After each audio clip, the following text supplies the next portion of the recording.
இன்று வைகுந்த ஏகாதசி என்று பொருள். அதே சமயத்தில் பெருமாள் ஆலயங்களில், விஷ்ணு ஆலயங்களில் அனைத்தும் இன்று சொர்க்க வாசல் என்று வைத்திருப்பார்கள். விடிய விடிய முழித்திருந்து காலை 4 மணிக்கெல்லாம் சொர்க்க வாசலை திறந்து விடுவார்கள். நாம் அனைவரும் திவு திவு என்று இரவெல்லாம் முழித்திருந்து அந்த சொர்க்க வாசல் வெளிக்கூடி நாம் சென்றால் நாம் சொர்க்கத்தையே அடைந்து விடுவோம் என்ற எண்ணத்துடன் தான் நாம் செல்லுகின்றமே தவிர, நாம் ஏட்டிலே சுரக்காயை எழுதி வைத்துவிட்டு நாம் சுரக்காயை சமைத்து சாப்பிடுவது போன்றுதான் இது உருவாகும். காய்கறிகளை உருவமாக்கி வைத்து இந்த காய்கறியெல்லாம் போட்டு சமைத்தால் இன்னும் சுவை இருக்கும் என்று எண்ணி அதை நாம் எண்ணத்தில் சுவைத்தே போன்றுதான் ஆகும். இதை போன்றுதான் ஆலயங்களில் சொர்க்க வாசலை திறந்த பின் விடிய விடிய முழித்திருந்து, ஆக அன்று இரவு உணவு உட்கொள்ளாது ஆக பட்னியாக இருந்து அந்த 4 மணிக்கு அந்த சொர்க்க வாசலை திறந்து விட்டால் திமு என்று உள்ளே சென்று அங்கே வைத்திருக்கும் சிலைக்கு அபிஷேகம், ஆராதனை என்ற நிலைகள், அர்ச்சனைகள் என்று நாம் செயல்படுத்தி அதை செய்துவிட்டால் அந்த தெய்வம் நமக்கு செய்யும் என்றும் நம்மை சொர்க்கத்துக்கு அழைத்து செல்லும் என்றும் இப்படி சாங்கிய சாஸ்திரங்களை தான் வைத்து நாம் இன்று நடந்து கொண்டுள்ளோம். இந்த பேருண்மையை நாம் இன்னும் காண முடியாத நிலைகளிலே தான் இருக்கின்றோம். ஆகவே அதை இப்போது நாம் வெளிப்படையாக சொன்னாலும் இது என்ன புதிதாக இருக்கிறது என்று புதிர் போட்டு தான் பாடு கேள்வி கேட்டு கேள்வியின் நிலைகள் கேள்விக்குறியாக தான் உபதேசிக்கும் உணர்வுகளை பதிவு செய்து கொள்ளுகின்றார்கள்.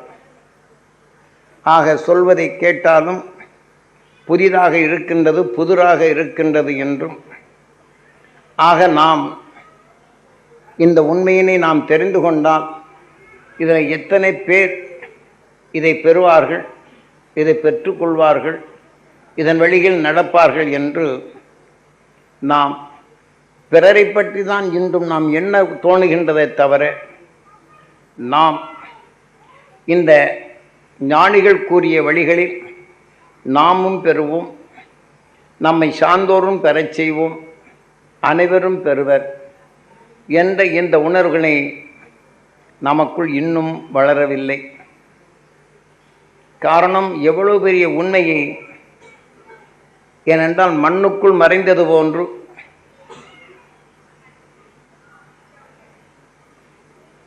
நாம் நமக்குள் மனதில் மறைந்தே போய்விட்டது, மறந்தே போய்விட்டது என்ற நிலைகளில் ஞானிகளால் உருவாக்கப்பட்ட பேருண்மைகள் அனைத்தும் மறைந்த நிலைகளிலே உள்ளது. இருந்தாலும் மகர்ஷிகளால் அவர்களில் உடல்களில் விளைவைத்த உணர்வுகள் சூரியனின் காந்த புலனறிவு கவர்ந்து நமது பூமியில் அது பரவை செய்து கொண்டே உள்ளது. அது அழியவில்லை. அதன் தொடர்பு கொண்ட மகரிஷிகள் அனைத்தும் இன்று துருவ நட்சத்திரமாகவும் சப்தரிஷி மண்டலங்களாகவும் ஒளி சரீரமாக வாழ்ந்தும் வளர்ந்து கொண்டுதான் உள்ளார்கள். அவர்கள் மனிதர்களாக வாழ்ந்த காலங்களில் இந்த மனிதனின் வாழ்க்கையில் தீமைகள் அகற்றி, தீமைகள் தன்னை சாராத நிலைகள் கொண்டு ஒளியாக மாற்றி, அந்த மாற்றிய உணர்வுகள் அவர் உடல்களிலே விளைவைத்த இந்த சக்தி வெளிவந்த உணர்வை சூரியன் காந்த சக்தி கவர்ந்து அலைகளாக மாற்றிதான் வைத்துள்ளது. அவர்கள் இந்த உடலிலே வாழ்ந்தபோது மறுவுடல் பெறாது உணர்வினை ஒளியாக மாற்றி உயிருடன் ஒன்றி வேகா நிலை என்ற நிலைகள் அடைகின்றார்கள். இந்த பேரண்டத்தில் எத்தகைய நிலைகள் பெற்றாலும் இவர்கள் பெற்ற உயிர் அழிவதில்லை. இந்த உடலின்று ஒளியாக மாற்றிய உணர்வுகள் மாறுவதில்லை. ஒளியின் சரீரமாக ஒளியில் ஒன்றி உயிருடன் ஒன்றி விண்ணின் ஆற்றலை இன்று ஒளியாக மாற்றிக்கொண்டே உள்ளார்கள். ஆகவே இதை போன்ற நிலைகளை நாம் பெறுவதற்காக தான் அன்று ஞானிகள் இன்று நம் உடலுக்குள் இருக்கும் நல்ல குணங்களை அதை நாம் சீராக பயன்படுத்தி நமது வாழ்க்கையில் எவ்வாறு சொர்க்கத்தை அடைய வேண்டும், சொர்க்க வாசலை எதன் வழி திறக்க வேண்டும் என்ற பேருண்மையை உணர்த்தியிருப்பினும் அதை யாரும் நாம் இதுவரை பின்பற்றவில்லை. காரணம், இன்று நாம் அபிஷேகம் ஆராதனைகளுக்கு தான் சென்று கொண்டு உள்ளோமே தவிர, ஆனால் மெய் உணர்வை நமக்குள் நுகர்ந்து நம் உயிருக்குள் இந்த உணர்வினை அபிஷேகித்து இந்த உணர்வின் தன்மை உடலுக்குள் பாய்ச்சப்பட்டு நம் உடலுக்குள் மறைந்த வேதனைப்படுத்தும் உணர்வுகளை அருஞானின் உணர்வை நம் உடலுக்குள் பரப்பச் செய்து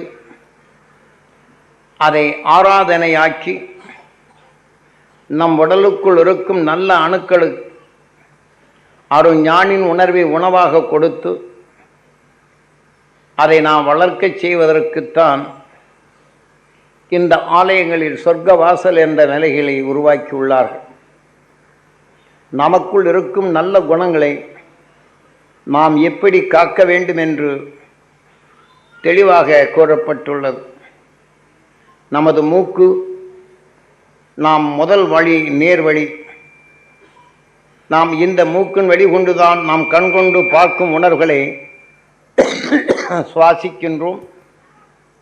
சுவாசித்த உணர்வுகள் நம் உயிர் அந்த உணர்வின் சக்தியாக நம் உடலுக்குள் அமைத்து விடுகின்றது.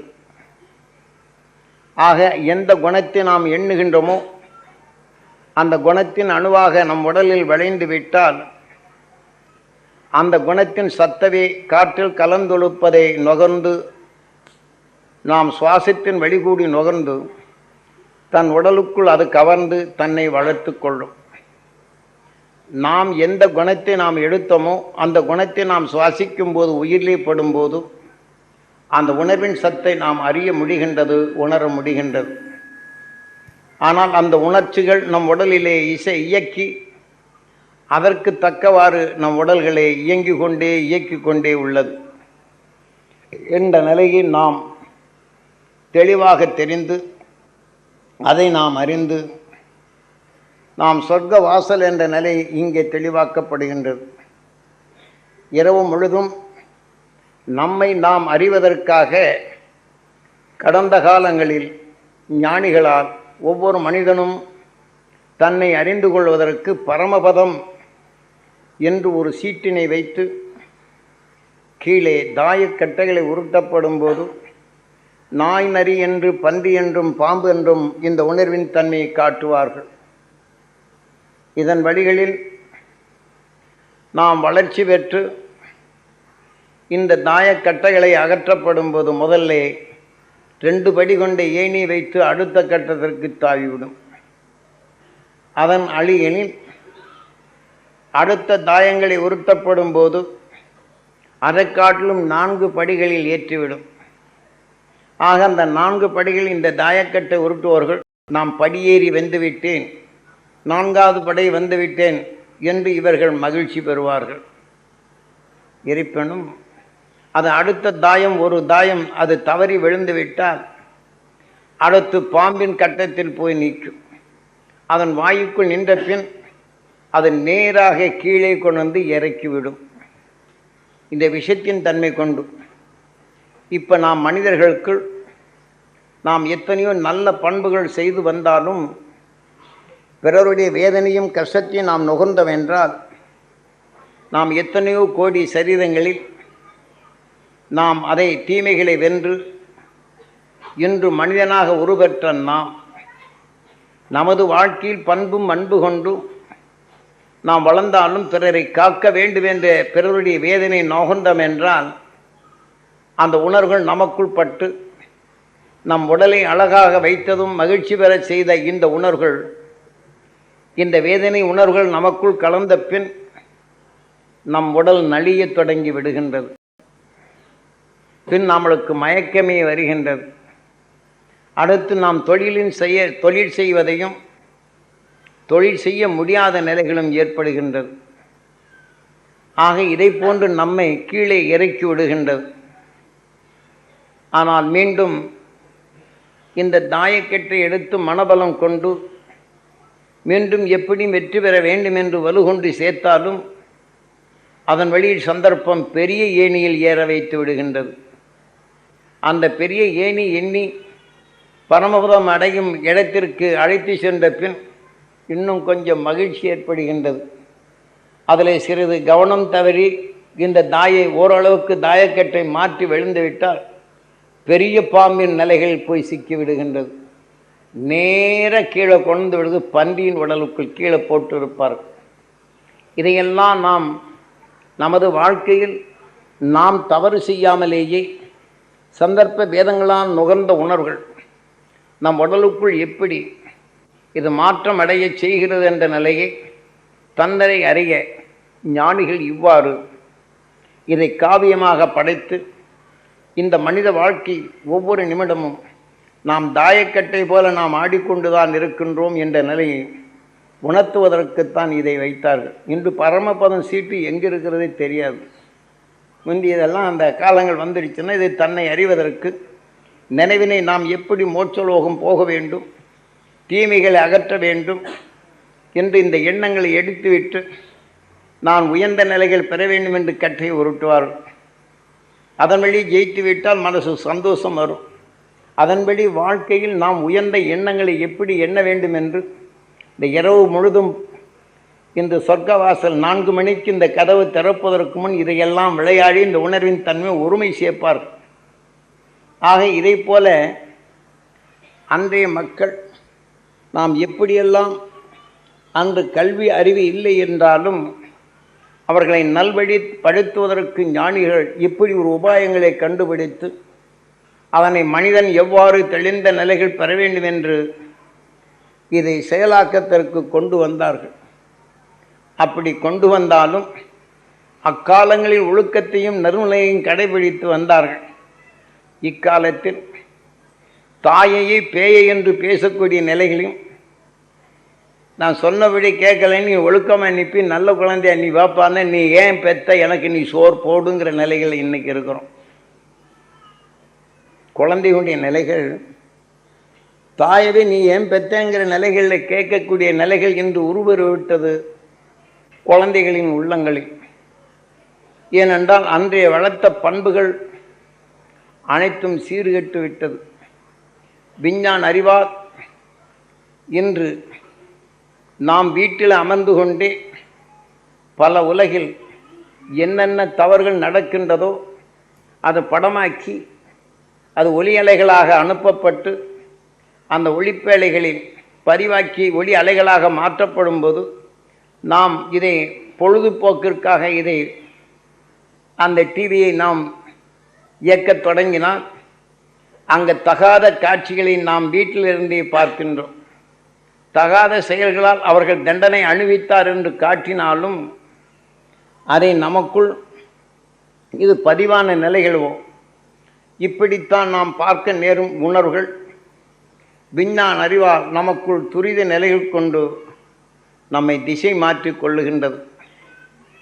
இன்று குழந்தைகள் நிலைகள் எடுத்துக்கொண்டால் முதியவர்களுக்கு இந்த டிவியை எப்படி அதை இயக்குவதென்று தெரியவில்லை. ஆனால் இன்று 2 வயது குழந்தை 3 வயது குழந்தையோ அந்த டிவியை இயக்குகின்றது. அதுக்கு வேண்டிய கலர்ப்படம் சரியாக இல்லை என்றாலும் அதை சீக்கிரம் திறந்து வைக்கின்றது. அதில் ஒளி அலைகள் இல்லை என்றாலும் இது திருப்பி வைக்கின்றது. ஏனென்றால் இந்த தாய் கருவிலே விளையப்படும் போது உற்று பார்த்து அந்த உணர்வின் தன்மை பதிவாக்கி அந்த உணர்வுகள் விளைந்த பின் இந்த குழந்தை வரும்போதே இவன் இந்த நிலைகளை செயல்படுத்துகின்றான்.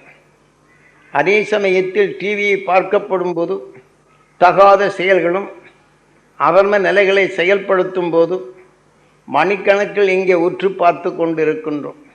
ஆனால் வீட்டில் திருடு போனாலும் கூட தெரிவதில்லை. டிவி வைத்து விட்டாச்சுன்னா அலங்காமல் போய் வீட்டில் எந்த சாமானும் எடுத்துக்கொண்டு போகலாம். அந்த அளவுக்கு தன் கவனத்தை செலுத்தி கூர்மையாக பார்க்கப்படும் போது இந்த உணர்வுகள் அச்சமயம் கருவிலே வளையும் குழந்தைக்கு உள்பதிவாகி விடுகின்றது. அதன் வழியில் உருவாக்கப்பட்டு அந்த குழந்தைகள் பிறக்கப்படும் போது தாயை நீ ஏன் பெத்தாய் என்று கேட்கக்கூடிய கேள்வியும், நல்ல ஒழுக்கங்களை சொன்னாலும் அது கேட்பது அறியாத நிலைகள் போய்விட்டது.